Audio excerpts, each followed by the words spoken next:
ஓம் சாந்தி. எல்லோரும் குஷியாக இருக்கிறீங்களா? 25/1/2025 சக்கர முரளி பாப்தாதா சொல்கிறாங்க, இனிமையான குழந்தைகளே, நல்ல மார்க்கோடு பாஸ் ஆகணும் அப்படின்னா மாணவர்களாகிய நீங்கள் ரொம்ப சுறுசுறுப்பாக இருந்து முயற்சி பண்ணணும். ஏன்னா சோம்பேறித்தனம் மிகப்பெரிய எதிரி. ஏன்னா இங்கே சேவை பண்ணுறீங்கனாலே அந்த மனசு முழுக்க முழுக்க பாபா கிட்டே போகிறது தான் மிகப்பெரிய சுறுசுறுப்பு. கையால் பண்ணுற வேலை நம்ம கடகடன்னு பண்ணிவிடுவோம். பட் இது டக்கு டக்குன்னு ஏமாற்றிட்டு போயிடும் இல்லையா? ஸோ ரொம்ப ஜாக்கிரதையாக இருக்கணும், முயற்சி பண்ணணும். சோம்பேறியாக இருக்கவே கூடாது நீங்கள். ஏன்னா சோம்பேறித்தனம் அப்படின்னு யாரை சொல்கிறாரு பாபா? யாரும் நாள் முழுவதும் தன் நண்பர்கள் உறவினர்களை பற்றி சிந்தனை பண்ணிகிட்ருக்குறாங்களோ அவங்க தான் சோம்பேறிகள்ன்றார் இல்லையா? மற்றபடி ஸ்தூல வேலையை சொல்லலை. இந்த முழுக்க முழுக்க பாபாவே நினச்சிக்கிட்டு இருக்கிறவங்க தான் சுறுசுறுப்பானவர்கள். மற்றவர்கள் எல்லாமே சோம்பேறிகள் தான். கேள்வி: இந்த சங்கமயுகத்தில் மிக உயர்ந்த பாக்கியசாலின்னு யாரை சொல்லப்படுது? யார் தன்னுடைய அனைத்தையும் பயனுள்ளதாக மாற்றிக்கிறாங்க, தன்னுடைய உடல், மனம், செல்வம், அதை அத்தனையும் பாபா கிட்ட கொடுத்து பயனுள்ளதாக மாற்றிக்கிறாங்களோ அவங்க தான் உயர்ந்த பாக்கியசாலி. கொடுத்தவங்க இல்லை, கொடுத்துக்கிட்டே இருக்கிறாங்க. இப்போவும் அவங்க தான் உயர்ந்த பாக்கியசாலி. ஏன்னா ஒரு சிலர் கொடுத்துட்டு அதுக்கப்புறம் பாபா விட்டு போயிடுவாங்க. அவங்க அழிச்சிட்டாங்க, சேர்த்து வச்ச பாக்கியத்தை அழிச்சிட்டாங்கன்னு அர்த்தம். ஸோ இதில் யார் கஞ்சத்தனமாக இருக்கிறாங்களோ அவங்களுடைய அதிர்ஷ்டத்தில் இல்லைன்னு புரிஞ்சுக்கணும். இந்த கஞ்சத்தனம் குரானில் வருது. ஆனால் அது இந்த கஞ்சத்தனம்னு அவங்களுக்கு தெரியல. அவங்க ஏழைகளுக்கு உதவுறதுல கஞ்சத்தனம், காசு கொடுத்து உதவுறதுல கஞ்சத்தனம் அப்படி புரிஞ்சுக்கிறாங்க. ஆனால் இந்த ஞானத்தை கொடுப்பதில் உடல், மனம், செல்வம் அனைத்தையும் அர்ப்பணிப்பவர்கள் தான் அதிக பாக்கியசாலி. இதில் யார் கஞ்சத்தனமாக, அதாவது உடல், மனம், செல்வத்தை சேவையில் பயன்படுத்தாமல் இருக்கிறாங்களோ அவங்க அதிர்ஷ்டத்தில் இல்லை, துர்பாக்கியசாலிகள்னு அர்த்தம். ஏன்னா அவங்களுக்கு பாவம் எதிரியே அழிவு இருக்குதுன்றது தெரியல. அதுக்கு முன்னாடி பயனுள்ளதாக ஏதாவது செய்யணும்னு தெரிய மாட்டேங்குது. ஆனால் பாக்கியசாலி குழந்தைங்க அதை புரிஞ்சுக்கிட்டாங்க. ஏன்னா பாபாவே நேரடியாக வந்திருக்கிறார். இப்போ எல்லாத்தையும் பயனுள்ளதாக ஆக்கிடணும். அதுக்கு தைரியம் வைக்கணும். இதில் எல்லாத்தையும் பாபா சேவையில் பயன்படுத்திட்டா நாளைக்கு என் நிலைமை என்ன ஆகும்? அதான் பாபா கேட்குறார். பிரம்மா பாபா எல்லாத்தையும் கொடுத்துட்டாரு, பட்டினியாக கிடந்தார், நல்லா தானே இருந்தார். ஸோ தைரியம் வைக்கணும். நீங்கள் இப்போ கொடுக்குறதெல்லாம் மொத்தமாக அவர் திருப்பி கொடுக்க போகிறார். ஸோ சொர்க்கத்திலே கொடுக்குறாருன்னா இப்போ விட்டுருவாரா? ஸோ இதில் எந்த குழந்தை தைரியம் வைக்குதோ அவங்க தான் பலருக்கு பாக்கியத்தை உருவாக்குறதுக்கு கருவி ஆவாங்க. ஸோ தைரியம் அப்படின்னு பாபா சொல்கிறது இந்த விஷயத்தில் தான். உடல், மனம், செல்வம் அனைத்தையும் பாபாவுக்கு அர்ப்பணிக்கிறது. ஸோ அதில் நிறைய தடை வரும். அதை கண்டெல்லாம் பயப்படாமல் இருக்கிறது. உங்கள் மனசுலேருந்தே பயம் வரும், அதில் பயப்படாமல் இருக்கிறது. இப்படி இருந்தால் தான் நீங்களும் உங்கள் பாக்கியத்தை வளர்த்துக்க முடியும், மற்றவர்களுக்கு பாக்கியத்தை வளர்க்குறதுக்கு கருவியாகவும் ஆக முடியும். ஏன்னா நீங்கள் உலகத்தின் தாய், எல்லைக்குட்பட்ட அந்த ஒரு குடும்பத்தின் தாய் தந்தை கிடையாது. அதை புரிஞ்சிக்கணும். ஸோ அது இந்த 1970 அவ்யக்த முரளியில் வருது அழகாக. நான் உலகத்தின் தாய், சிவசக்தின்னு நினைத்தாலே உங்களுடைய பலகீனம் எல்லாம் காணாமல் போயிடும்ன்றார். ஒரு செகண்டில் முடிஞ்சிடும்ன்றார். சக்தி நிரம்பிடும்ன்றார். பாடல்: நான் என்னுடைய அதிர்ஷ்டத்தை எழுப்பி வந்திருக்கிறேன். ஓம் சாந்தி. குழந்தைங்க இப்போ உங்களுடைய அதிர்ஷ்டத்தை உருவாக்கிட்டு இருக்கிறீங்க. ஸ்ரீகிருஷ்ணருடைய பேரை கீதையில் போட்டுட்டாங்க. அதனால தான் ஸ்ரீ கிருஷ்ண பகவான் வாக்கு, நான் உங்களுக்கு ராஜயோகம் கற்றுக் கொடுக்கிறேன் அப்படின்னு அங்கே போட்டு இருக்குது.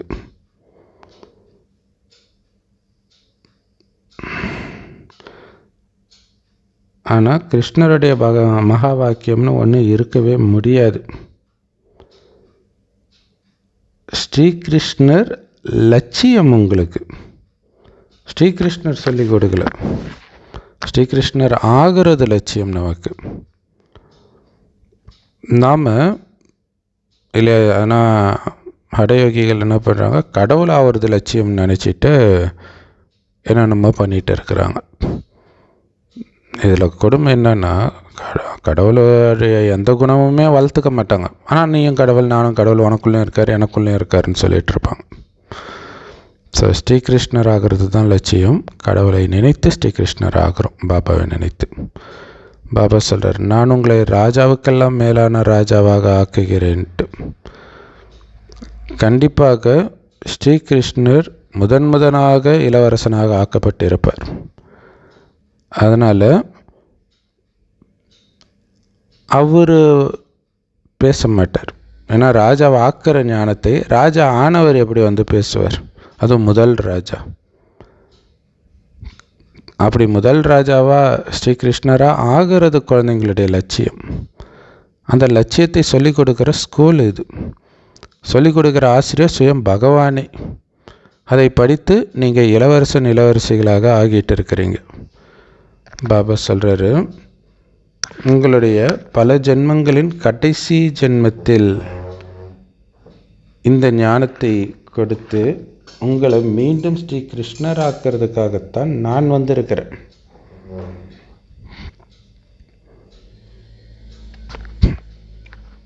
சிவபாபா இந்த ஸ்கூலுடைய வாத்தியார். ஸ்ரீ கிருஷ்ணர் கிடையாது. தேவதா தர்மத்தை ஸ்தாபனை செய்கிறதும் சிவபாபா தானே தவிர ஸ்ரீ கிருஷ்ணர் கிடையாது. எங்களுடைய அதிர்ஷ்டத்தை உருவாக்க நாங்கள் வந்திருக்கிறோம் அப்படின்னு தான் குழந்தைகளாகிய நீங்களும் சொல்கிறீங்க. அதற்காகவே நாம் பரமபிதா பரமாத்மா கிட்ட வந்திருக்கிறோம், நம்ம அதிர்ஷ்டத்தை உருவாக்கி கொள்வதற்காக. இந்த அதிர்ஷ்டம் இளவரசி ஆகிறதுக்கான அதிர்ஷ்டம். ஸோ அதற்காக நாம் படிக்கிற படிப்புக்கு பேர் தான் ராஜயோகம். ராஜா ஆகிறதுக்கான படிப்பு. உண்மையான ராஜக்கல்வி இதுதான். சொர்க்கத்தில் ராஜாக்கள் ஒரு காலேஜுக்கு போவாங்க, அது ராஜா ஆகிறதுக்காக கிடையாது. ஏன்னா பிறந்துட்டாலே அவங்க ராஜா தான், ராஜாவுக்கு பிறந்துட்டாலே. ஸோ அங்கே பிறக்கிறதுக்கான படிப்பு இங்கே கற்றுக் கொடுக்கப்படுது. ஸோ முதல்ல சொர்க்கத்தின் 2 இலைகள் ராதை கிருஷ்ணர் வெளிப்படுறாங்க, சிவபாபா வெளிப்பட வைக்கிறார். ஸோ இந்த படங்கள்லாம் துல்லியமாக உருவாக்கப்பட்டிருக்குது. ஸோ இந்த படத்தை வைத்து புரிய வைங்க எல்லோருக்கும். அற்புதமான படம் இது. ஸோ இந்த கீதா ஒரிஜினல் கீதை ஞானத்தை படிக்கிறதன் மூலமாக உங்களுடைய பாக்கியத்தை நீங்கள் உருவாக்கிக்கிறீங்க. முந்தைய கல்பத்தில் நீங்கள் இதே மாதிரி உங்கள் அதிர்ஷ்டத்தை உருவாக்குனீங்க. அது எல்லாமே இப்போ முடிஞ்சிடுச்சு. அதிர்ஷ்டத்தை ஃபுல்லாக சாப்பிட்டு முடிச்சாச்சு, காலி. இப்போ உங்களுடைய பல ஜென்மங்களின் இறுதியில் முற்றிலும் தமோ பிரதான பிச்சைக்காரர்கள் அனைத்தையும் இழந்து இத்துப்போன நிலைமையில் இருக்கிறீங்க. ரத்த கண்ணீர் படத்தில் எப்படி பெரிய பணக்காரனாக மாறுறதா காட்டுவாங்க ஸ்டார்டிங்கில், கடைசியில் அப்படியே அனைத்தையும் இழந்து பிச்சைக்காரன் ஆயிடுற அந்த நிலைமை தான் ஆத்மாக்கள் அனைவருக்கும். உலகத்தின் அதிபதியாக இருந்தவங்க, சதோ பிரதானமாக இருந்தவங்க தமோ ஆனதுனால பிச்சைக்காரர்களாக அனைத்தையும் இழந்தவர்களாக ஆகிட்டாங்க. ஸோ இப்போ மீண்டும் இளவரசர் ஆகணும், அதுக்கு தான் சதோ பிரதானமாகிறோம், அதுக்குத்தான் தூய்மை ஆகிறோம் பாபா நினைவில் இருந்து. ராதை கிருஷ்ணர் தான் முதல் இளவரசியாக ஆகிறாங்க. அவர்களுடைய ராஜ்யம் வம்சம் தொடருது. ஒரே ஒரு ராஜ்யம் மட்டும் இருக்காது. ராதை கிருஷ்ணர் திருமணம் ஆன பிறகு அவர்களுடைய பேரை லக்ஷ்மி நாராயணன் மாற்றி வைக்கிறாங்க. ஏன்னா அது ராஜ பதவியுடைய பேர். ஸோ இளவரசன் ஆகிறாங்க அப்படின்னா மனிதன்லேருந்து இளவரசன் ஆகிறதுனாலும் மனிதன்லேருந்து நாராயணன் ஆகிறதுனாலும் ஒரே விஷயம்தான். லக்ஷ்மி நாராயணன் சொர்க்கத்தின் எஜமானர்களாக இருந்தாங்கன்னு இப்போ குழந்தைங்க தெரிஞ்சுக்கிட்டாங்க. அப்போ கண்டிப்பாக சங்கம யுகத்தில் தானே சொர்க்கம் உருவாக்கப்பட்டிருக்கும். ஏன்னா கீழான கலியுகத்துக்கு பிறகு மேலான சத்தியுகம் வருதுன்னா ரெண்டுத்துக்கும் இடையில் தானே உருவாக்கக்கூடிய நிகழ்ச்சி நடந்திருக்கும். அதனால தான் இந்த காலத்தை மிக உயர்ந்த மங்களகரமான சங்கமயுகம்னு சொல்லப்படுது. ஆதிசநாதன தேவி தேவதா தர்மத்தின் ஸ்தாபனை இப்போ நடந்துட்டு இருக்குது. பிறகு மற்ற தர்மங்கள் எல்லாம் அழிஞ்சிடும். ஒரு தர்மம் தான் இருக்கும். தங்க யுகத்தில் ஒரே தர்மம் இருந்தது.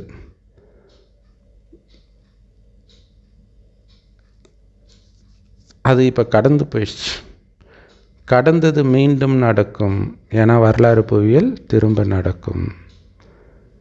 சொர்க்கத்தை பரிஸ்தான்னு சொல்லுவாங்க. அங்கே தான் லக்ஷ்மி நாராயணன் தங்களுடைய ராஜ்யத்தை ஆண்டார்கள். அது இப்போ மீண்டும் உருவாக்கப்பட்டு கொண்டிருக்கிறது. அதற்காகத்தான் நாம் அமைதியாக இருக்கிறோம். விகாரவசப்படாமல், கோபப்படாமல், பற்று இல்லாமல் அந்த சொர்க்கத்தின் போதையிலே இருக்கணும். அதையே அந்த போதையில் இருக்கும்பொழுது தான் இங்கே இருக்கிற எது உங்களை விட்டு போனாலும் கவலைப்பட மாட்டீங்க. நான் ராஜா ஆக போகிறேன் அந்த போதையில் இருப்பீங்க.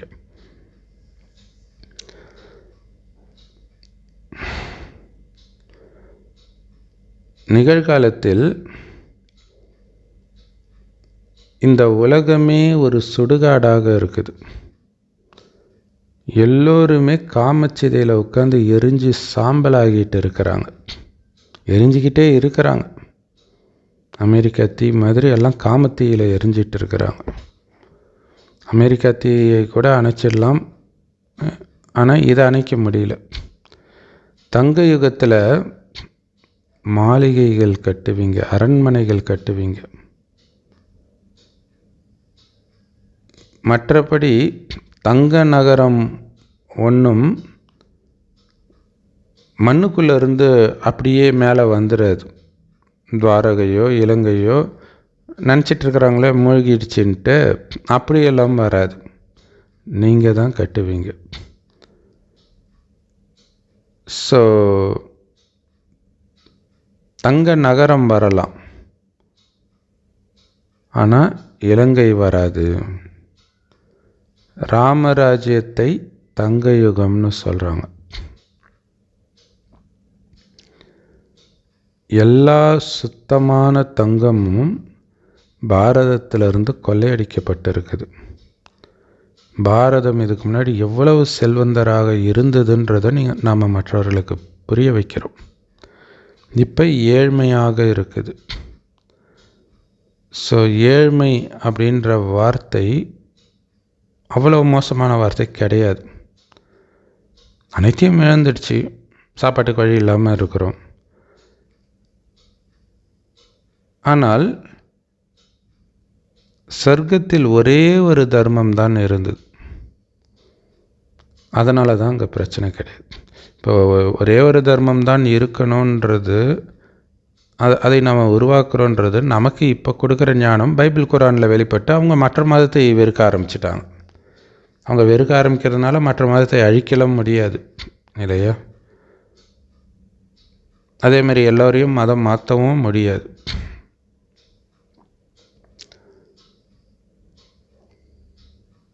சொர்க்கத்தில் வேறு எந்த தர்மமும் இருக்க முடியாது. நிறைய பேர் கேட்குறாங்க, அது எப்படி சாத்தியம்? தேவதைகள் மட்டும் இருப்பாங்கன்றீங்க,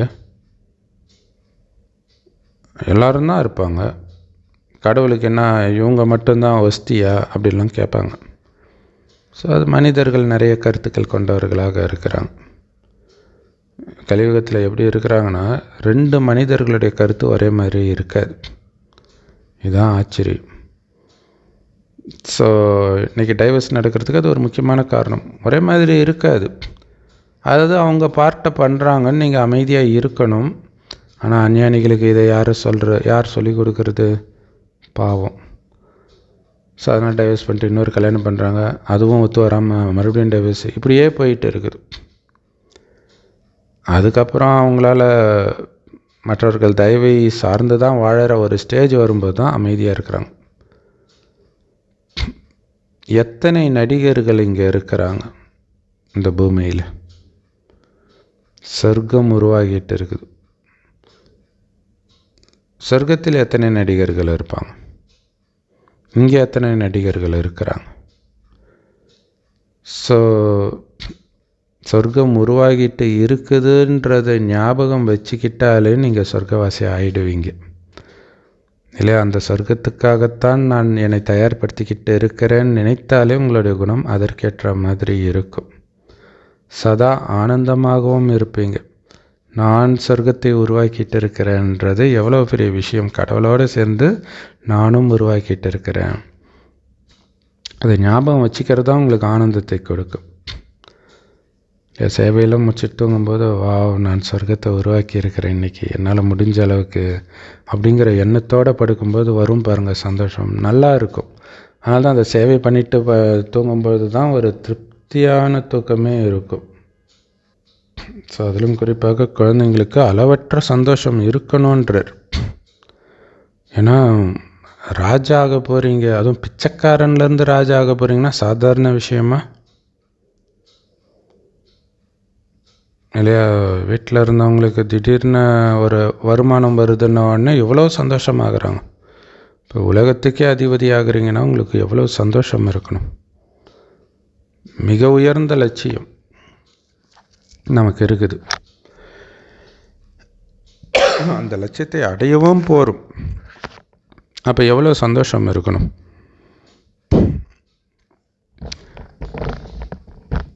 நீங்கள் இப்போ தேவதையாகிறீங்க, சொர்க்கத்தின் எஜமானராகிறீங்க. சாதாரண மனிதன்லேருந்து சொர்க்கத்தின் எஜமானராகிறீங்க. சொர்க்கத்துக்கு போகிறதே பெரிய விஷயம். அங்கே ராஜாவாகிறீங்கன்னா எவ்வளோ பெரிய லட்சியம், எவ்வளோ ஆனந்தம் இருக்கணும் இல்லையா? நம்ம பாட்டுக்கு சேவை செய்கிறோம், பாபா நினைவிலே இருக்கிறோம் அப்படின்னா கவர்ந்த நாராயணன் ஆகும். அப்படி இல்லாட்டினா கூட ஏதோ ஒரு ராஜாவாகும்.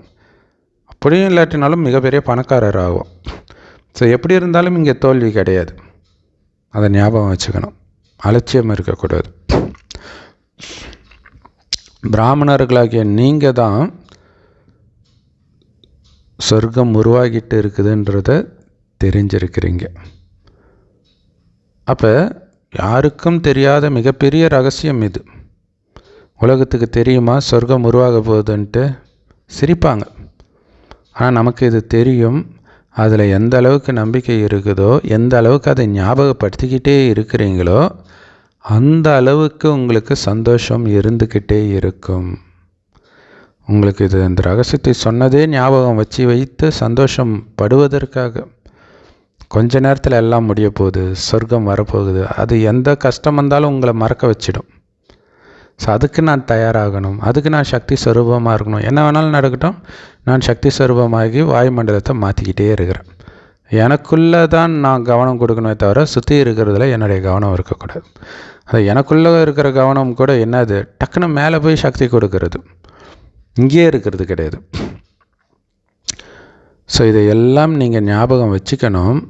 ஆனாலும் மாயை மீண்டும் மீண்டும் உங்களை மறக்க வச்சுக்கிட்டே இருக்குது.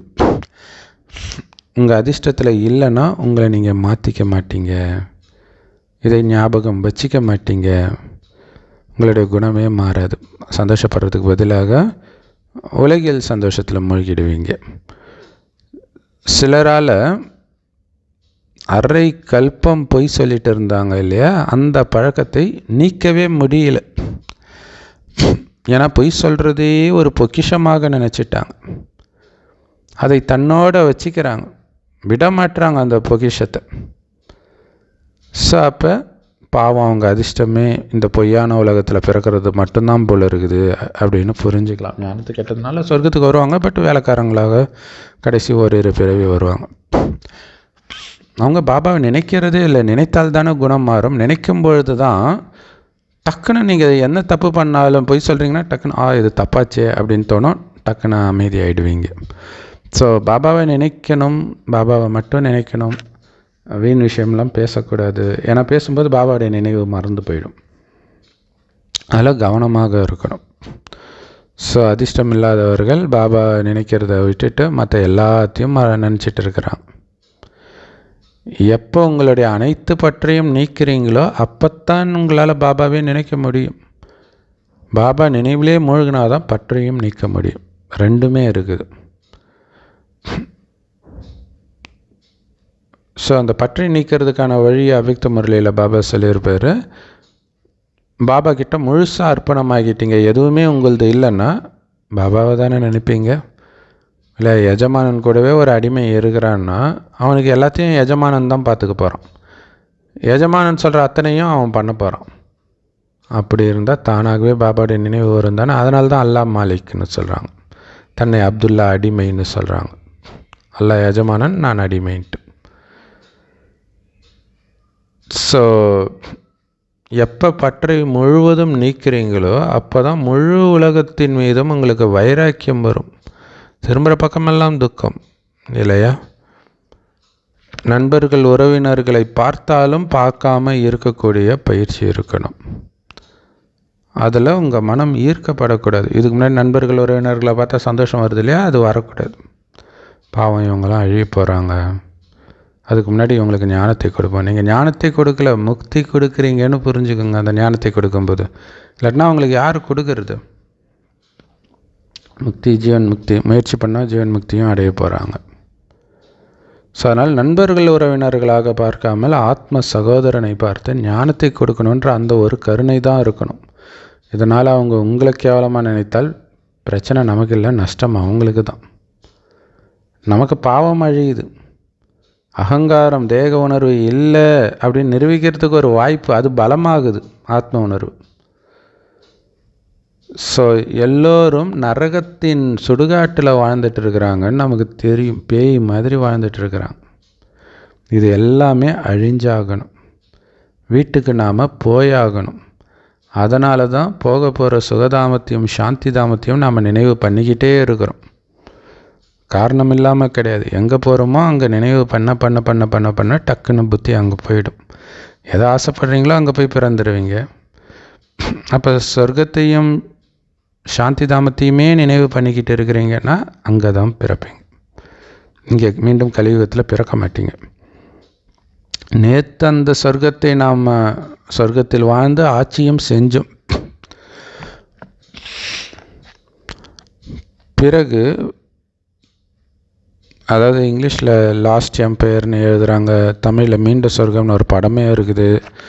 ஸோ அதில் கதை என்னன்னு தெரியாது, ஆனால் கரெக்டாக அந்த வார்த்தைகள் பயன்படுத்தியிருக்கிறாங்க. அப்போ சொர்க்கத்தை ஆட்சி செய்தோம், பிறகு இழந்துட்டோம் ராஜ்யத்தை. இப்போ மீண்டும் அதை நாம் அடைஞ்சிட்டு இருக்கிறோம்.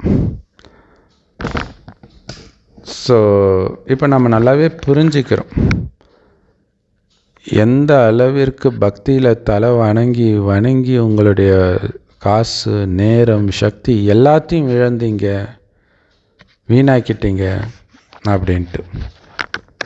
மனிதர்கள் கதறாங்க கடவுள்கிட்ட போய், ஆனால் எதையுமே அதனால் அடையிறதே கிடையாது இல்லையா? எந்த நேரமும் சர்ச்சுக்கு போனால் ஒரு அழுகுரலே கேட்டுக்கிட்டு இருக்கும். குறிப்பாக பெந்தகோஸ்தே சர்ச்சிலெல்லாம் ஸ்தோத்திரம் ஆண்டவர், ஸ்தோத்திரம் ஆண்டவர்ன்னுவாங்க. அப்புறம் அழுவாங்க முட்டி போட்டுக்கிட்டு. எதையுமே அடையலை, இன்னும் எல்லாத்தையும் இழந்துக்கிட்டு தான் வராங்க எல்லா தர்மத்தினருமே. ஆத்மாக்கள் பாபாவை வாங்க வந்து எங்களை சுகதாமத்திற்கு அழைச்சிட்டு போங்கன்னு கூப்பிட்றோம். குறிப்பாக எப்போ நமக்கு இறுதியில் துக்கம் ஏற்பட்டதோ அப்போத்தான் அப்பாவே நினைக்கிறோம். விழுந்து விழுந்து நினைக்கிறோம். வலி அப்படி இருக்குது பாருங்களாம். இப்போ நிறைய திரும்புகிற பக்கமெல்லாம் டைவர்ஸ் கலை தொடர்புலையோ ஏதோ ஒரு காரணத்தினால. அப்போ தனியாக இருக்கிறவங்க அந்த டிப்ரெஷன்லேருந்து வெளில வர்றதுக்கு கோயில் கோலம்னு சுற்றிக்கிட்டே இருக்கிறாங்க. ஆணாக இருந்தாலும் சரி, பெண்ணாக இருந்தாலும் சரி. அது வரைக்கும் கடவுளை பற்றி நினைக்காதவங்களாம் அப்போ தான் நினைக்கிறான்.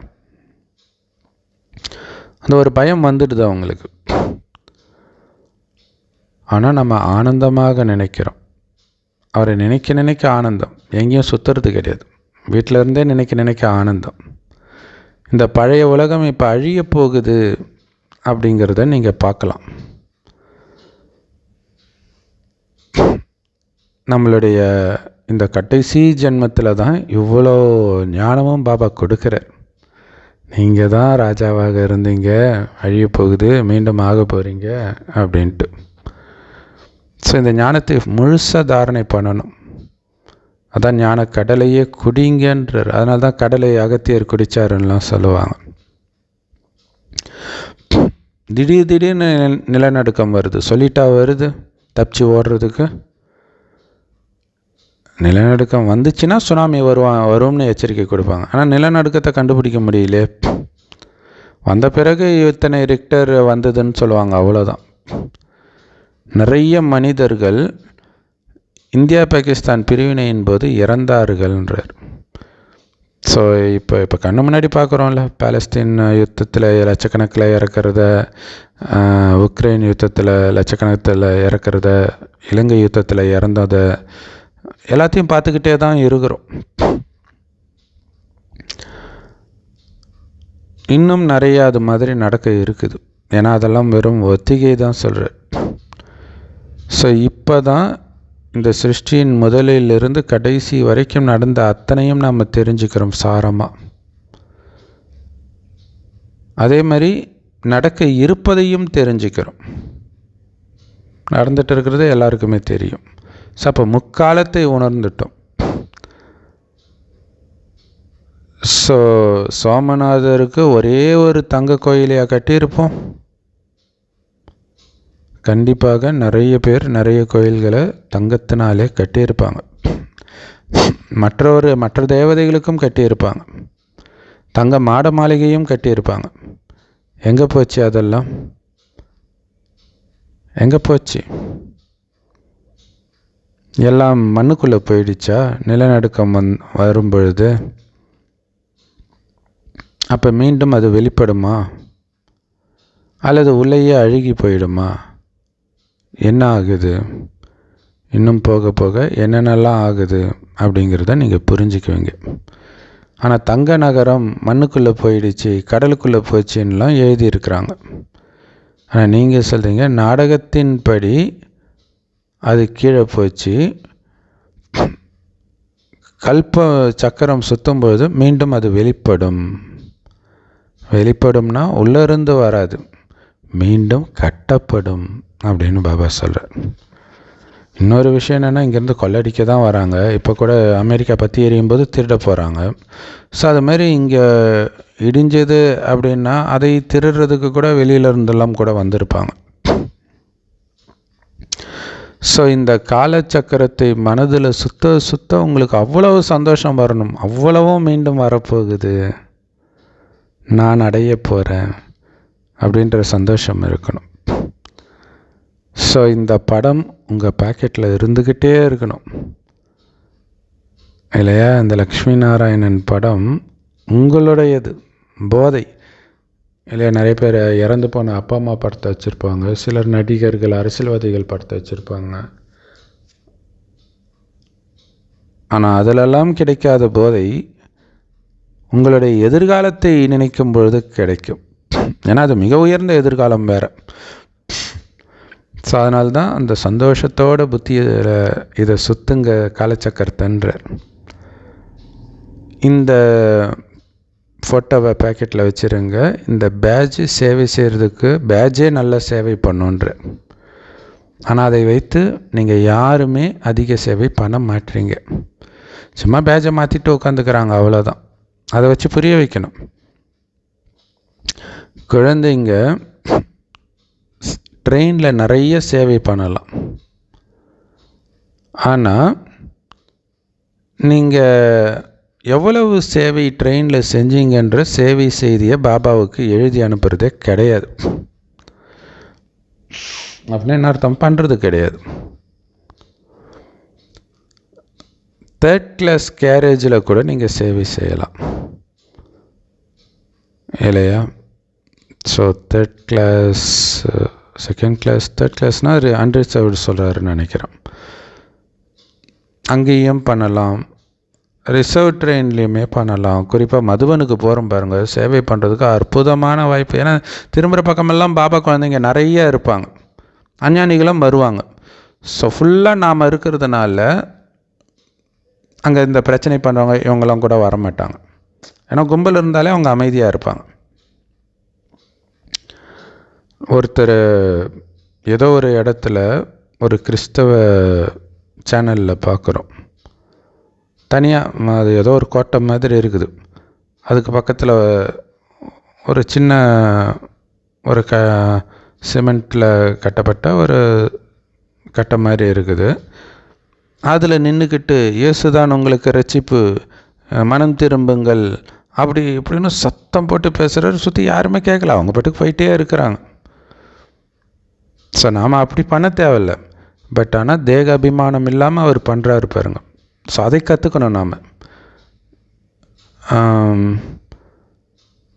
நம்ம அவங்கள ஈர்க்கிறதுக்கு தேவையான விஷயத்தை பண்ணுறது தான் அந்த படங்கள் வச்சு விளக்கம் கொடுக்கறது. ஒரு படம் இருக்கும்போது பார்க்க வருவாங்க இல்லையா?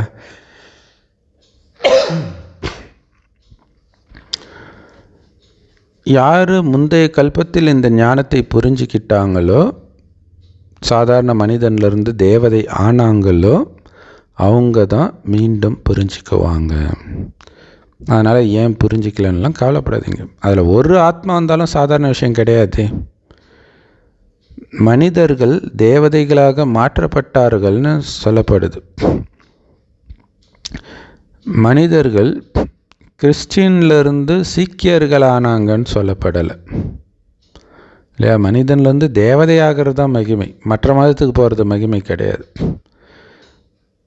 நாம் சாதாரண மனிதன்லேருந்து தேவதையாகிறோம். அதாவது ஆதி சனாதன தேவி தேவதா தர்மம் ஸ்தாபனை செய்யப்பட்டது, மீண்டும் செய்யப்பட்டு கொண்டு இருக்கிறது.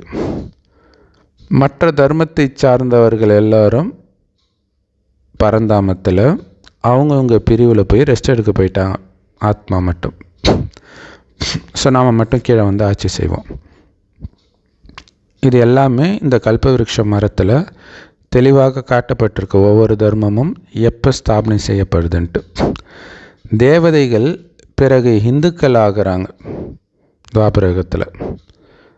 பிறகு இந்துவில் இருந்து மற்ற தர்மத்துக்கும் சிலர் மாற்றலாகி போயிட்டாங்க. தன்னுடைய உயர்ந்த தர்மத்தையும் கர்மத்தையும் நிறைய பேர் விட்டுட்டாங்க, மற்ற தர்மத்திற்கு போயிட்டாங்க. அவங்க மீண்டும் வெளிப்பட்டு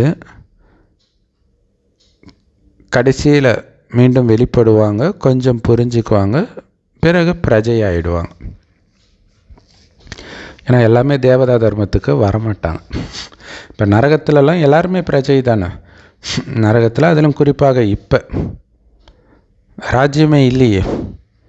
அப்போ இந்து தர்மத்தில் இப்பயும் பிறக்கிறவங்க இருப்பாங்கல்ல, முதல்ல பிறக்கிறவங்க அவங்க தானே ஃபேமஸாக இருக்கிறாங்க. அப்போ அவங்க இந்து தர்மத்தில் ஒரு பிரஜையாக இருக்கிறாங்க அப்படின்னு புரிஞ்சுக்கலாம்.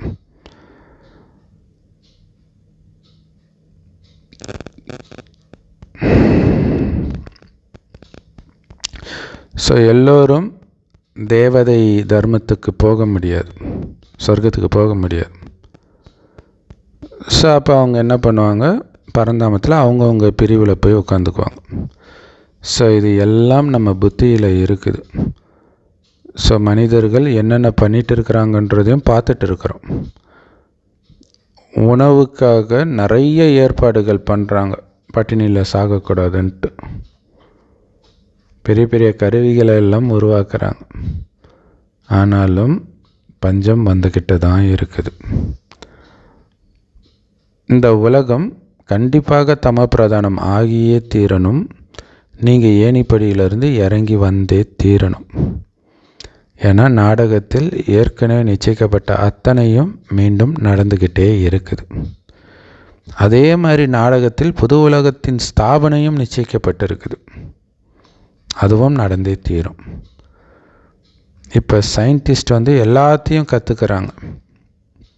இன்னும் கொஞ்சம் வருஷத்தில் ரொம்ப புத்திசாலி ஆகிடுவாங்க. நிறைய நல்ல நல்ல பொருட்களை சொர்க்கத்தில் உருவாக்குவாங்க. அங்கே சயின்ஸ் உங்களுக்கு அளவற்ற சுகத்தை கொடுக்கும். இங்கே கிடைக்கிற சந்தோஷம் கொஞ்சம் சந்தோஷம், டக்கு டக்குன்னு எல்லாம் பற்றிக்கிட்டு வெடிச்சிட்டு இருக்குது. வீடு இடிஞ்சு விழுது, வண்டி பற்றிக்கிட்டு எரியுது, ஏரோப்ளேன் வெடிக்குது, இப்படி இருக்குது இங்கே இருக்கக்கூடிய சயின்ஸு. கொஞ்சம் சந்தோஷத்தையும் நிறைய துக்கத்தையும் கொடுக்குது. எவ்வளோ காசு இருந்தாலும் பணக்காரங்க தான் ஏரோப்ளேனில் போகிறாங்க பெரும்பாலும். ஸோ எல்லாம் வெடித்து சாவுறாங்க. ஸோ இங்கே கொஞ்சம் சுகமும் அதிக துக்கமும் இருக்குது. ஸோ இந்த சுகம் கொடுக்கக்கூடிய சாதனங்களை எல்லாம் எத்தனை வருடங்களாக சயின்டிஸ்ட்டு கண்டுபிடிச்சிட்டு இருக்கிறாங்கன்னு நினைக்கிறீங்க? இதுக்கு முன்னாடிலாம் கரண்ட்டும் கிடையாது, கேஸும் கிடையாது. ஆனால் இப்போ என்னென்ன கண்டுபிடிச்சிருக்கிறாங்க பார்த்தீங்களா? ஸோ எல்லாமே சொர்க்கத்துக்காக தயாராகிட்டு இருக்குது. ஸோ அங்கே எல்லாமே ரெடிமேடாக கிடைக்கும். வீடு கட்டுறதும் அப்படி டக்கு டக்குன்னு கட்டிடுவாங்கன்றார். இங்கே கூட பாருங்கள், இப்போ எவ்வளோ சீக்கிரமாக பில்டிங்லாம் கட்டுறாங்க இல்லையா? நிறைய இடங்களில் சென்னை சில்க்ஸ்லாம் பார்த்திங்கன்னா 2-3 நாளில் கட்டி முடிச்சிடுறாங்க பெருசாக. ஸோ அதெல்லாம் ரெடிமேடாகவே வச்சுருப்பாங்க போல இருக்குது. எப்படி தான் அவ்வளோ சீக்கிரமாக கட்டுறாங்கன்றது ஆச்சரியமாக இருக்கும். ஸோ எல்லாமே தயார் நிலையில் வச்சுருக்குறாங்க. நிறைய ஃப்ளோர் கட்டுறாங்க, நிறைய மாடி கட்டுறாங்க. ஸோ சொர்க்கத்தில் அப்படிலாம் பல மாடி கட்டிடங்கள்லாம் இருக்காது. இங்கே இடம் இல்லை, இடத்துடைய ரேட் அதிகமாக இருக்குது. அதனால் இருக்கிற இடத்துல நிறைய மாடி மேலே மாடி கட்டுறாங்க. அங்கே ஒவ்வொருத்தருக்கும் அளவற்ற நிலம் இருக்கும். டேக்ஸ் எல்லாம் கிடையாது. இது புறம்போக்கு நிலம், இங்கே கட்டக்கூடாது, இப்படியெல்லாம் கிடையாது. யார் வேணாலும் எங்கே வேணாலும் வீடு கட்டிக்கலாம். எவ்வளோ நல்லா இருக்கும் யோசிச்சு பாருங்களா. அங்கே அளவற்ற செல்வம் இருக்கும், அளவற்ற நிலமும் இருக்கும், நிறைய நதிகள் இருக்கும். ஆனால் சாக்கடை இருக்காது. அது பிற்காலத்தில் தான் தோண்டப்படுது. கால்வாய், நதிகள் தான் அங்கே இருக்கும். ஸோ இதையெல்லாம் நினைத்து பார்த்து குழந்தைங்களுக்குள்ள அவ்வளவு சந்தோஷம் இருக்கணுன்றார். உங்களுக்கு டபுள் இன்ஜின் கிடச்சிருக்குது. சிவபாபாவுடைய ஆத்மாவும் பிரம்மா பாபாவுடைய ஆத்மாவும் ஒரே உடம்புல இருக்குது நம்மளை அழைச்சிட்டு போகிறதுக்கு. ஸோ ட்ரெயின் ஒரு மலை மேலே ஏறுது அப்படின்னா அதுக்கு 2 இன்ஜின் பொருத்துவாங்க. அது மாதிரி நம்ம இப்போ ஏறுறோம், ஏறுமுகம் சொர்க்கத்து ஆரம்பத்துக்கு போகணும். அதுக்காக நம்ம அழைச்சிட்டு போகிறதுக்கு டபுள் இன்ஜின் பிரம்மா சிவபாபா இருக்கிறாங்க. குழந்தைங்க ஒத்துழைப்புன்ற விரலையும் கொடுக்குறீங்க. ரொம்ப கம்மியானவர்கள் தான் இருக்கிறீங்க. உங்களைத்தான் கடவுளின் உதவியாளர்கள்னு மகிமைப்பாடப்படுது. நீங்கள் ஸ்ரீமத் படி சேவை செய்கிறீங்க. ஸோ ஒரு விதத்தில் பார்த்தீங்கன்னா ராமர் நினைக்கிறதெல்லாம் லக்ஷ்மண் பண்ணிகிட்டு இருப்பார். ராமா இதை பண்ணுன்னுவார், டக்குன்னு லக்ஷ்மணன் பண்ணிவிடுவார். இந்த இடத்துல இந்த ஒரு குடிசை போடுன்ட்டு வனவாசத்தில் சொல்லுவார், டக்குன்னு சரிண்ணா அப்படின்ட்டு பண்ணுவார். ஸோ அப்போ ஒரு உதவியாளராக தான் அங்கே இருக்கிறார். அப்படி இருப்பவர்கள் நம்ம தான், நம்முடைய மகிமை தான். நமக்கு தான் இந்த லட்சியம் கொடுக்கப்பட்டிருக்குது. பாபாவுடைய ஸ்ரீமத் படி சேவை பண்ணுறோம். உங்கள் எல்லோருக்கும் சேவை செய்கிறதுக்காக பாபாவே வந்திருக்கிறார்.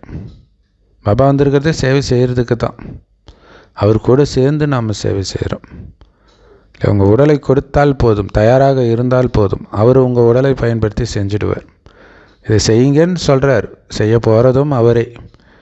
நீங்கள் ஓகேன்னு மட்டும் சொல்லுங்கள், மற்றதெல்லாம் பாபா பார்த்துக்குவார். ஆனால் அதற்கான பலன் உங்களுக்கு கிடைச்சிடும் உடலை கொடுத்ததுக்காக, இல்லையா? பாபா சொல்லுவார், பிரம்மா பாபாவுடைய உடலை கடனாக எடுத்திருக்கிறேன், அப்போ நான் எடுத்திருக்கிறேன்னா அதுக்கு வாடகை கொடுப்பேன் தானே. அதுதான் ராஜ்யம்.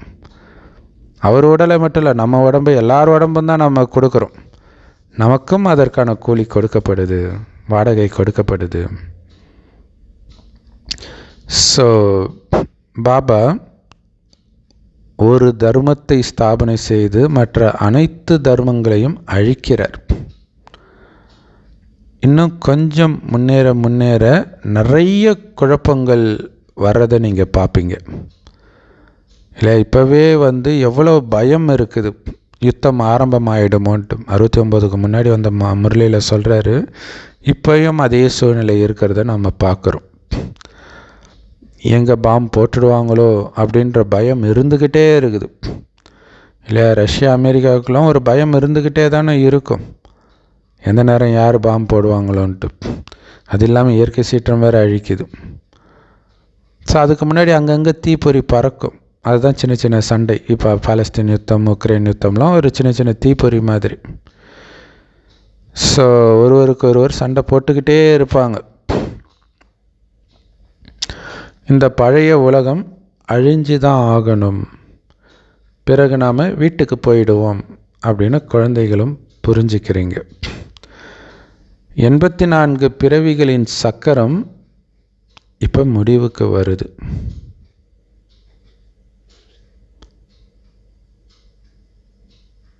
ஸோ உலகம் அழிய போகுது, நம்ம வீட்டுக்கு போகிறோம், அதுக்கு தான் பாபா தயார்படுத்துகிறார். ஆனால் அழிவுக்கு முன்னாடி நாம் போயிடணும். நமக்காகவே உருவாக்கி வச்சுருக்கிறார் இல்லையா சூக்ஷ்ம உலகம், அங்கே போயிடணும், இல்லைன்னா மாட்டிக்குவோம். இல்லாட்டினாலும் பாபா நினைவில் இருக்கும்போது நமக்கு ஒன்றும் ஆகாது. பட் இருந்தாலும் மேலேருந்து சேவை செய்கிறது தானே புத்திசாலித்தனம், அதில் கவனம் கொடுக்கணும். ஸோ அது தெரியாமல் கிறிஸ்தவர்கள் வெளிநாடுகள்லாம் பார்த்திங்கன்னா உலகம் அழிய போகுதுன்ட்டு அவங்களே மனநிலை ஊற்றி கொளுத்திக்கிறாங்க. அவங்களுக்கு தெரியல, மறுஜென்மம் பற்றி தெரியாததுனால இப்படி ஒரு தவறான முடிவை எடுத்துடுறாங்க. அப்போ நம்ம தயார்படுத்திக்கணும், தயார்படுத்தி இந்த உடலை விட்டு பிரியணும். அதுக்கு உடலில் இருக்கும்போதே உடலை விட்டு பிரியக்கூடிய பயிற்சி பண்ணணும் அப்படிங்கிறத அவங்களுக்கு சொல்லிக் கொடுக்க யாரும் இல்லை. இப்போ நமக்கு தெரியுது நம்ம வீட்டுக்கு போகணும், நம்மளுடைய 84 பிறவிகள் இப்போ முடிவுக்கு வந்துடுச்சு, நாம் எல்லோரும் ஒன்றா வீட்டுக்கு போவோம் அப்படின்னு நாம் இப்போ தெரிஞ்சுக்கிட்டோம். ஸோ அப்போ வீட்டுக்கு போகணுன்னா தூய்மையாகணும்னா நினைவிலே இருக்கணும். ஆனால் ரொம்ப ரொம்ப ரொம்ப ரொம்ப கம்மியான பேர் தான் நினைவில் இருக்கிறாங்கன்றார் பாபா. நாடகத்தின்படி 2 விதமான மாணவர்களும் இருக்கிறாங்க. சுறுசுறுப்பானவர்களும் இருக்கிறாங்க, சோம்பேறியானவர்கள் மந்தபுத்தியுடையவர்களும் இருக்கிறாங்க. சுறுசுறுப்பான மாணவர்கள் தான் நல்ல மார்க் எடுத்து பாஸ் ஆவாங்க. சோம்பேறிகள் நாள் முழுவதும் சண்டை போட்டுக்கிட்டே இருப்பாங்க. தேவையில்லாத விஷயத்தை எல்லாம் பேசி வீண் சண்டை சச்சரவு. நல்லவர் என்ன பண்ணுவாங்க, அப்படி விலகி போயிடுவாங்க. துஷ்டனை கண்ட தூர விலகு. ஏன்? நம்ம நேரத்தை வீணாக்கிடுவோம். அது ரொம்ப முக்கியமானது. இங்கே நமக்கு டைம் இஸ் மணின்ட்டு அஞ்ஞானத்தில் கூட சொல்லுவாங்க. இங்கே அளவற்ற செல்வத்தை நீங்கள் இப்போ சேமிச்சிட்டு இருக்கிறீங்க. ஸோ அதனால் சுற்றி என்ன நடந்தாலும் டோன்ட் கேர் தான், கண்டுக்காமல் நீங்கள் பாட்டுக்கு போய்கிட்டே இருக்கணும். ஆனால் இவங்க என்ன பண்ணுறாங்க, சண்டை போட்டுட்டு பாபாவை நினைக்கிறதே கிடையாது. அதுக்கு பதிலாக நாள் முழுவதும் ஃப்ரெண்டு, உறவுகள் இதையே நினைவு பண்ணிக்கிட்டு இருக்கிறாங்க. இல்லை நிறைய பேர் பார்த்திங்கன்னா ஃபோனை போட்டு உங்கள் வீட்டில் என்னாச்சு, இது என்னாச்சு, இங்கே இப்படி இருக்குது, அங்கே இருக்குது, இதுவா தேவை? நீங்கள் பாட்டுக்கு பாபா நினைவில் இருந்தால் உங்கள் வீட்டில் என்ன நடக்குதுன்னே உங்களுக்கு தெரியாது. அதுவே தெரியக்கூடாது, அதிலேருந்து விடுபடணும். அனைத்தையும் மறக்கணும். நீங்கள் இங்கே நான் ஆத்மா, இந்த உடம்பு என்னுடைய வால், அது பாட்டுக்கு பின்னாடி வரப்போகுது. அதை பற்றி ஏன் நினச்சிட்டு இருக்கிறீங்க? ஆத்மான்றதை மட்டும் நினைங்க இல்லையா? ஆத்மா போகிற இடத்துக்கு உடம்பு வரணும், உடம்பு போகிற இடத்துக்கெலாம் ஆத்மா போகக்கூடாது. இப்போ ஆத்மாவில் மனம் புத்தி எல்லாமே உங்கள் கண்ட்ரோலில் இருக்கணும், ஆத்மா கண்ட்ரோலில் இருக்கணும். பாபா சொல்கிற மாதிரி ஆத்மா வழி நடத்தணும். அதுக்கப்புறம் பாபா போயிடுவார். எப்படி வழி நடத்துறதுன்னு உங்களுக்கு தெரியும். அப்படியே 5000 வருடம் வரைக்கும் நடத்துவீங்க. மறக்கும்போது மீண்டும் பாபா இந்த ஞானத்தை கொடுக்குறார். ஸோ கர்மாதீத்த நிலை அடையும் போது இந்த வால் விடுபடும். இந்த வாலை விட்டுடுவீங்க, உடம்புன்ற வாலை விட்டுட்டு சொர்க்கத்தில் போய் வேறு உடம்பை எடுப்பீங்க. ஸோ கர்மாதீத்த நிலை அடையிறது தான் நமக்கு இப்போ ஒரே கவலையாக இருக்கணும். கர்மாதித்த நிலை அடைந்து இந்த உடலை விடணும் இல்லையா? முன்னாடியே விட்டுறக்கூடாது, அதுவும் முக்கியம் இல்லையா? அனைத்தையும் மறந்த நிலையில் உடலை விடணும், அதாவது உலகத்தின் விஷயங்களை. ஆத்மான்ற விழிப்புணர்வு முழுமையாக இருக்கணும். ஸோ அப்போ தான் நாம் அழுக்கிலிருந்து அசிங்கத்திலிருந்து அழகானவர்களாக ஆகணும், ஆகிதான் உடலை விடணும். ஸோ அதனால் நம்ம முயற்சி பண்ணணும். ஸோ ஒரு கண்காட்சியில் புரிய வைக்கிறதுக்கு நீங்கள் எவ்வளோ முயற்சி பண்ணணும் யோசிச்சு பாருங்கள். புரிய வைக்கிறதுக்கு ஒரு முயற்சி பண்ணணும், அந்த கண்காட்சியை உருவாக்குறதுக்கு முயற்சி பண்ணணும் இல்லையா? அந்த ஸ்டாலெல்லாம் போட்டு இதெல்லாம் இருக்குது. ஸோ போபாலை சார்ந்த மகேந்திரான்னு ஒருத்தர் இருந்தாராம். அவர் பாருங்கள் எவ்வளவு தைரியம் காட்டினார். தானே சொந்தமாக நிறைய எக்ஸிபிஷன் வச்சார் இல்லையா? அந்த மாதிரி நிறைய சேவை, அந்த தனிப்பட்ட முறையில் சேவை செய்கிறத பாபா இங்கே பாராட்டுறாரு பாருங்க. அது புரிஞ்சுக்கணும்.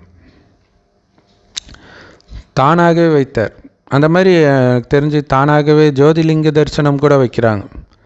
சென்டரில் கேட்டால் ஓகே நாங்கள் பர்மிஷன் கொடுக்குறோம், காசு கொடுக்க மாட்டோன்றாங்க. அப்புறம் அவரே செலவு பண்ணி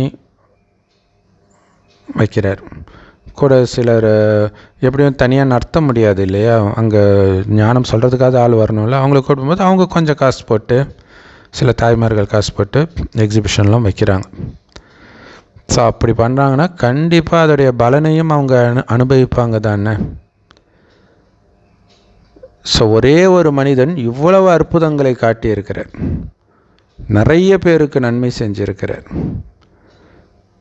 நண்பர்கள் உறவினர்களின் உதவியை கொண்டே அவர் இவ்வளவு செஞ்சிருக்கிறார். அவருக்கு எவ்வளோ தடை போட்டவங்களோ தெரியல. இப்போ பாபாவே சொல்லும்போது ஷாக்காக இருக்கும் தடை போட்டவங்களுக்கும் இல்லையா? இது எவ்வளோ பெரிய அற்புதம்ன்றார். பாபா குழந்தைங்கள வச்சு சொல்லலை, அவருடைய நண்பர்கள் உறவினர்களை வச்சு அவ்வளோ சேவை பண்ணியிருக்கிறார். ஸோ அவங்க நண்பர்கள் உறவினர்கள் கிட்டெல்லாம் இந்த சேவைக்காக உங்கள் பணத்தை செலவு பண்ணுங்க, அது சும்மா வச்சுக்கிட்டு நீங்கள் என்ன பண்ண போகிறீங்க அப்படின்னு கேட்டாராம். ஸோ ஒரு சென்டரே திறக்கிறதுக்கு அவருக்கு தைரியம் வந்தது. ஸோ அதன் மூலமாக நிறைய பேர் தங்களுடைய பாக்கியத்தை உருவாக்கிக்கிட்டாங்க. ஸோ நிறைய சேவை நடக்கும். இந்த மாதிரி ஒரு 7-8 பேர் வெளிப்பட்டாலே. சிலர் ரொம்ப ரொம்ப கஞ்சத்தனமாக இருக்கிறாங்க. அல்லாவின் அருட்கொடையிலிருந்து பிறருக்கு வழங்க கஞ்சத்தனம் பிடிக்காதீர்கள், அவர்களை அல்லாஹ் வெறுக்கிறான்ட்டு குரானில் கூட இருக்கும். அல்லாவின் அருட்கொடை என்ன? இந்த ஞானம்தான். இதை கொடுத்துக்கிட்டே இருக்கணும். உடலால், மனதால், பணத்தினால எல்லாத்துலேயும் செலவு பண்ணி இந்த ஞானத்தை சேவையை பண்ணிக்கிட்டே இருக்கணும். ஸோ கஞ்சத்தனமாக இருக்கிறாங்க அப்படின்னா நம்ம புரிஞ்சுக்கலாம் அவங்க பாக்கியத்தில் இல்லைன்ட்டு. ஸோ உலக அழிவு அவங்க எதிரையே நின்றுட்டு இருக்குது, நம்ம ஏதாவது பண்ணணும் அப்படின்னு அவங்க புரிஞ்சுக்கிறது கிடையாது. மனிதர்களுக்கு இப்போ கடவுளின் பேரால் தானம் பண்ணுறாங்க இல்லையா? அதனால் அவங்க எதையுமே அடைய போகிறது கிடையாது. ஏன்னா உலகமே அழிய போகுது. ஸோ இப்போ கோயில் கட்டுறாங்க, கோயிலுக்கு என்னென்னமோ கொடுக்குறாங்க, இதனால் எதுவும் நடக்க போகிறது கிடையாது. ஸோ கடவுள் உங்களுக்கு சொர்க்கத்தின் ராஜ்யத்தை கொடுப்பதற்காக வந்திருக்கிறார்.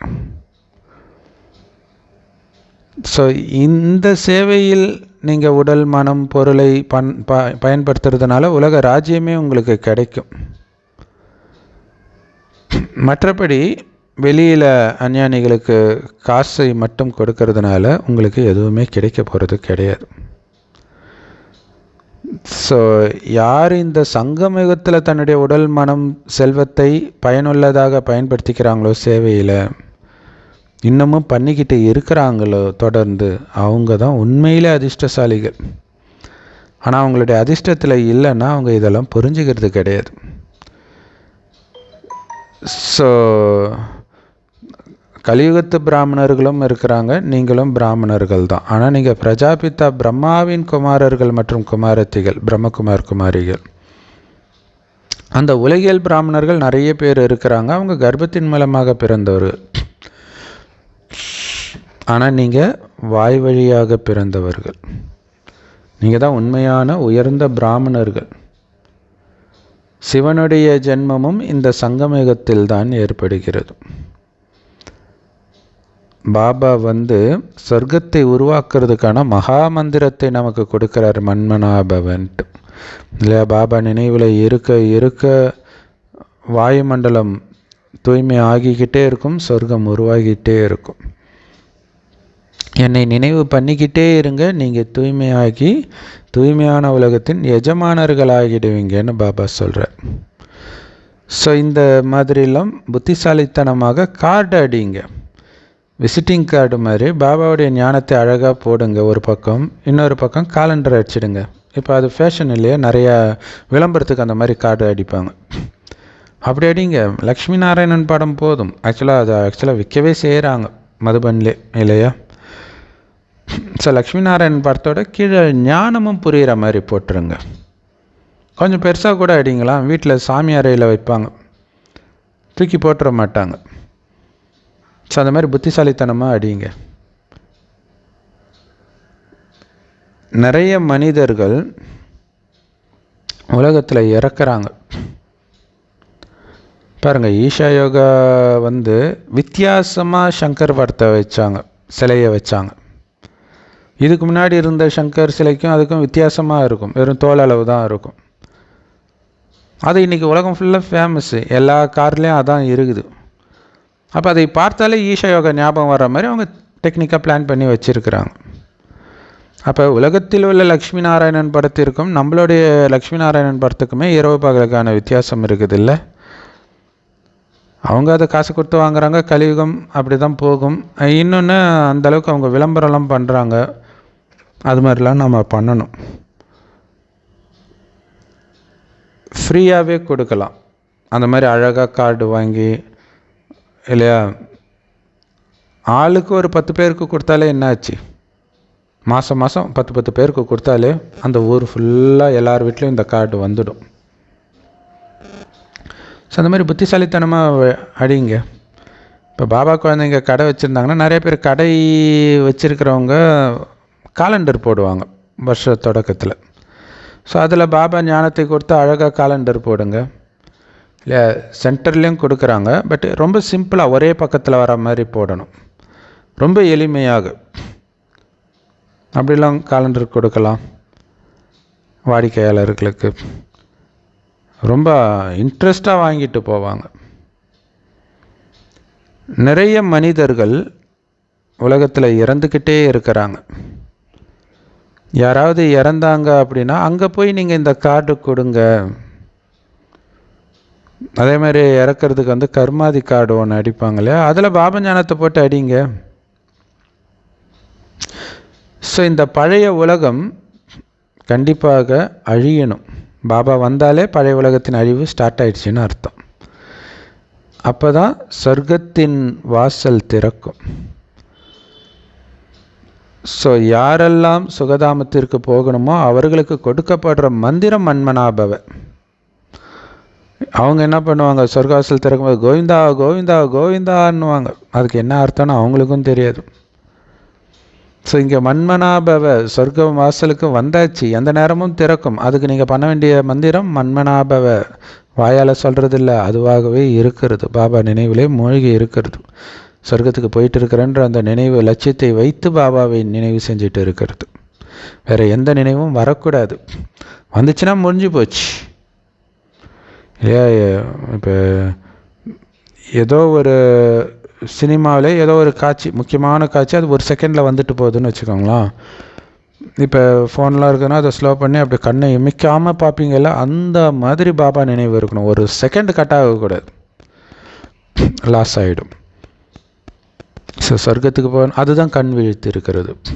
ஒரு செகண்ட் கண்ணாசராமல் இருக்கிறது, அதாவது நினைவு மயங்காமல் மறக்காமல் இருக்கிறது. ஸோ ரொம்ப ஆர்வத்தை தூண்டுற மாதிரி கார்டு நீங்கள் எல்லோரும் அடித்து வச்சுருக்கணுன்றார். அதை நீங்கள் சுடுகாட்டில் கொடுக்கலாம், எங்கெங்கேயோ போய் நீங்கள் தனியாக இந்த சேவை பண்ணிக்கிட்டே இருக்கலாம் இல்லையா. யார் உங்களை தடுக்க போகிறா? நீங்கள் பாட்டுக்கு கோயிலுக்கு போங்க, பிரதோஷத்துக்கு போங்க, எல்லா சிவபக்தர்களும் வருவாங்க, கார்டு கொடுங்க. சனிக்கிழமை விஷ்ணு கோயிலுக்கு போங்க, கார்டு கொடுங்க. ஒவ்வொன்றும் அது இல்லாமல் பிரபலமான சில கோயில்கள்லாம் இருக்குது. இல்லை பரிகாரம்ட்டு நல்ல கூட்டம் கூடும் ஒரு சில நாளில், அன்றைக்கி போய் கொடுங்க. இதோ இருக்கவே இருக்குது கும்பமேளா, அத்தனை பேருக்கு கார்டு அடிங்க, 40 கோடி பேருக்கு கார்டு அடித்து கொடுத்தா எவ்வளோ சேவை நடக்கும்? சேவை செய்கிறதுல குழந்தைங்களுக்கு ஆர்வம் இருக்கணும், அது ரொம்ப முக்கியம். சேவை செய்கிறதுக்கு பல வழிகள் இருக்குது. ஸோ இதெல்லாம் தெளிவாக எழுதி வச்சுக்கோங்க, இப்படியெல்லாம் நாம் சேவை செய்யணும். உங்களுடைய லட்சியம் ரொம்ப தெளிவாக இருக்குது. ஆனால் இதை புரிய வைக்கிறதுக்கு நீங்கள் பல யுக்திகளை உருவாக்கணும். நல்லது. அற்புதமான முரளி கொடுத்த அன்பான பாப்தாதாவுக்கு அன்பு நினைவுகள் மற்றும் காலை வணக்கம். கர்மாதீத்த நிலையை அடையணும்னா வாழை மறந்துடுங்க. Love you Baba. இல்லை ஆஞ்சநேயருக்கு வாள் கொடுக்குறாங்க இல்லையா, அந்த வாழை மறக்கணும். அந்த வாள் தான் முதல்ல உடம்புன்றார். ஆத்மா நீங்கள், உடம்பு வாள். அந்த உடல் ரூப வாளை மறங்க. அது பாட்டுக்கு உங்கள் பின்னாடி வரப்போகுது, அதை எதுக்கு இப்போ பிடிச்சிக்கிட்டு இருக்கிறீங்க? யாருடைய நண்பர்கள் உறவினர்கள் யாருடைய நினைவும் வரக்கூடாது. ஸோ ஒரு தந்தையை மட்டும் நினைவு செய்கிறதுக்கு முயற்சி பண்ணிக்கிட்டே இருங்க. பாபா கொடுக்குற வழிகாட்டுதலின்படி பாபாவுக்கு உதவியாளராகி உங்களுடைய உடல் மனம் செல்வத்தை பயனுள்ளதாக பயன்படுத்துங்க. ஸோ இதன் மூலமாக உயர்ந்த பாக்கியத்தை உங்களுக்காக உருவாக்கிக்கோங்க. இல்லை பயன்படுத்துறதுனால உங்களுக்கு தான் நன்மை, உங்கள் அதிர்ஷ்டம் தான் எழுப்பப்படுது. வரதானம்.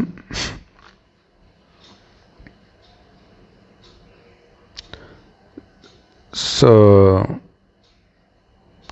கர்மத்தின் சுமையினால் வரக்கூடிய அந்த ஈர்ப்பு இருக்குது பாருங்கள், அதிலிருந்து விடுபட்டு முற்றிலும் பற்றை வென்றவர் ஆகுங்கள்.